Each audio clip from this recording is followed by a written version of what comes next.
Flames flickered invitingly in the front yard as the glow of my handcrafted tiki torches lit up Primrose Point. Neighbors gathered on the lawn, sipping craft beers and admiring my driftwood and seashell wind chimes. Meanwhile, Mara Yates, HOA president, self-appointed Decor Dictator, and human equivalent of a soggy paper towel, stood 20 feet away, screeching into her phone. He's using bamboo. That's tropical nonsense. This is a Virginia neighborhood. Name's Bradley Sloan, 42, divorced, mildly reclusive, and deeply attached to my custom patio lanterns. I moved to Primrose Point for peace, quiet, and freedom from HOA nonsense. I got to out of 3, enter Mara Yates, the kind of woman who'd iron her yoga pants and alphabetize her spice rack. Her hobbies included issuing citations for unapproved aesthetics, hosting passive-aggressive book clubs, and inventing bylaws faster than you can say suburban dystopia. She once fined a kid for a lemonade stand with excessive signage when she passed a surprise ordinance banning all outdoor decoration, string lights, garden gnomes, even seasonal wreaths. I thought it was a prank. Then she slapped me with a $200 fine for visual clutter violation over my tiki torches. Visual clutter violation. I read that twice to make sure I wasn't losing my mind. The ban hit the neighborhood like a sledgehammer to a papada. No wind chimes, no porch pumpkins, not even a welcome mat unless it was beige and pre-approved. Mara claimed it was to preserve curb appeal, but we all knew it was because her husband, Gary, kept complimenting my nautical-themed mailbox. The man would linger by my driveway, staring at my anchor-shaped flag holder like it was a lost treasure.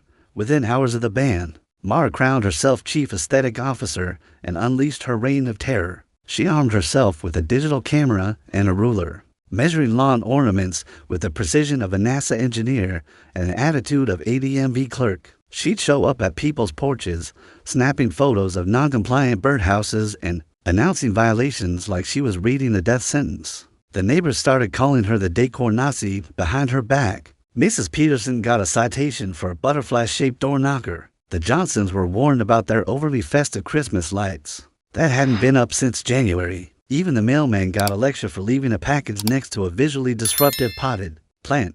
Mara went full dictator. She patrolled the streets with a clipboard and a lanyard-mounted whistle.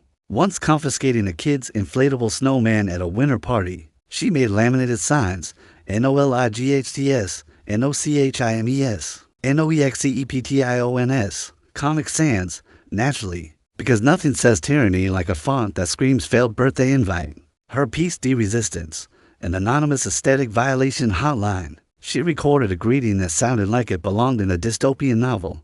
Thank you for calling the Primrose Point Curb Appeal Initiative. Please report any unauthorized decorative activities, include location and description. Your vigilance keeps our community pristine. I know this because Gary accidentally pocket-dialed me. While listening to it, poor guy sounded like he was mourning his old lighthouse lawn statue, muttering about missing its glow while Mara practiced her citation speeches in the background. I filed appeals. I even submitted a 12-page outdoor decor impact report with photos, zoning laws, and a section on the psychological benefits of wind chimes. Mara rejected it because the margins weren't HOA approved. The appeals process was like arguing with a vending machine that only spoke in red tape. Mara's 3-step system required notarized forms, a $75 processing fee, and a community aesthetic alignment statement. My first appeal was denied for using a stapler instead of a paperclip. The second was rejected for excessive use of the word lantern without proper HOA terminology. Apparently, its outdoor illumination device. The third was dismissed because I didn't include a neighbor harmony impact essay. She turned a simple decor ban into a bureaucratic nightmare. Mara held weekly HOA meetings in her garage, complete with a thrift store gavel and a whiteboard listing approved color palettes. Spoiler, all shades of beige. Gary sat in the corner, looking like he was rethinking every decision that led him to this marriage. During one unhinged meeting, Mara announced she was forming a national curb appeal coalition with other HOA presidents. She had business cards printed and wore a blazer that looked like it was stolen from a 1980s real estate seminar. The woman was building a beige empire, one citation at a time. That's when I realized Mara wasn't just a control freak. She was a polyester wrap personality disorder with a laminator. Time to fight tacky with tactic while scouring property. Records to check if her claim about my tiki torches being in HOA sightlines held up. I found gold. a tiny strip of land between our properties labeled shared utility easement. Jointly owned, no explicit HOA rules applied. It was like discovering a loophole dipped in glitter. Over one epic weekend, I built a code-compliant, professionally installed outdoor decor haven in the easement. Think tiki torches, glowing lanterns, a driftwood sculpture, and a wind chime that sang like a Caribbean breeze. I hired a landscape designer who worked on theme park entrances. We used weather-resistant materials, installed solar-powered lights, and added a small fountain for ambience. The setup was straight out of a coastal resort, complete with a seashell path and a custom mailbox shaped like a ship's wheel. Mara watched from her window, clutching her ruler like it was a lifeline. She called the city inspector 3 times during construction. He approved everything and complimented my choice of LED bulbs. By Sunday, I had the most dazzling outdoor display in the county. The lanterns cast a warm glow, the wind chimes tinkled melodiously, and the fountain bubbled like a tropical spring. Mara appeared like a suburban poltergeist, waving her camera and shouting about aesthetic anarchy. Her photos showed 0 violations. My setup was pristine and up to code. She called the whole board, who said the easement was outside their control. She called the city, who confirmed everything was legal. She called her lawyer, who probably told her to take a nap. I threw a massive light-up-the-night block party the next Saturday. The neighborhood showed up in droves, kids chasing fireflies. Under my lanterns, adults sipping margaritas and praising my wind chimes. We had long games, a steel drum band, and a tiki bar serving mocktails.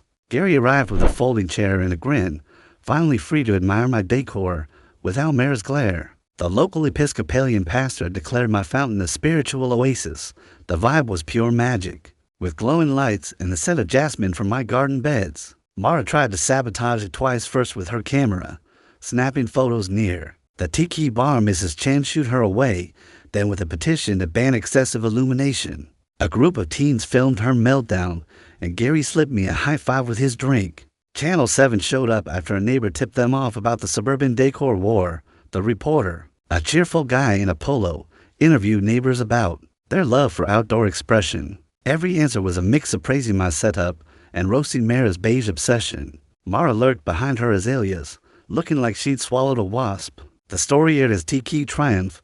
Man lights up HOA loophole with Mara's scowl caught on camera. It went viral, racking up thousands of comments calling Mara a curb appeal tyrant. The HOA board got flooded with emails demanding her resignation. 3 days later, they voted her out 6-2. Mara and her book club buddy were the holdouts. Closing parenthesis. The online fallout was glorious. The news page's comment section became a roast of Mara's decor bans, with memes about her whistle. At Beige Supremacy, a fake Twitter account, curb appeal enforcer, posted rants about suspicious wind chimes. Local businesses jumped in. Home Depot offered discounts to Primrose Point residents, and a garden center hung a sign, "Light it up, y'all." Mara tried damage control on talk radio, claiming unregulated decor would tank property values. When a host asked about banning holiday wreaths, she hung up. The final HOA meeting was a circus. Neighbors packed the room, demanding change. Mara clutched her clipboard, screaming about conspiracies, while Gary wore a t-shirt reading Tiki. King, the board president, sighed and said, "Mara, you banned doormats. Doormats.